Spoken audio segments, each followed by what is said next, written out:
महात्मा बुद्ध अपने शिष्यों के प्रति बड़ा स्नेह रखते थे।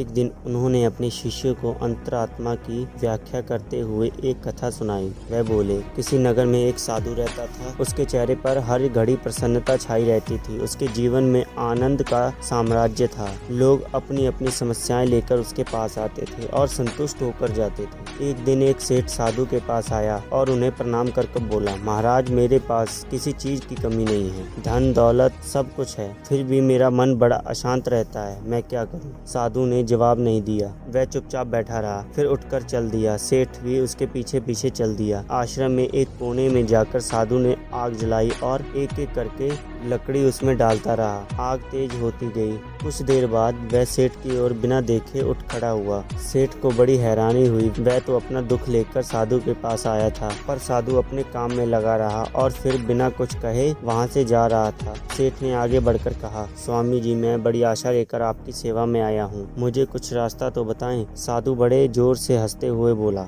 अरे मूर्ख, मैं इतनी देर से कर क्या रहा था? तुझे रास्ता ही तो बता रहा था। देख, हर आदमी के अंदर एक आग होती है। अगर उसमें प्यार की आहुति दो तो आनंद देती है, घृणा की आहुति दो तो वह जलाती है। तू अपनी आग में रात दिन क्रोध, लोभ, मोह की लकड़ियां डाल रहा है। आदमी अगर बीज शांति के बोएगा तो शांति का फल कैसे पाएगा? अपनी अंतरात्मा को टटोल। सुख और दुख बाहर नहीं बल्कि तेरे भीतर हैं। सेठ की आंखें खुल गई। उसे सही रास्ता मिल गया, जिससे उसका जीवन नई दिशा में मुड़ गया। तो आज की स्टोरी यहीं पर समाप्त होती है। हम फिर से मिलेंगे एक और न्यू इंटरेस्टिंग स्टोरी को लेकर। तब तक के लिए गुड बाय।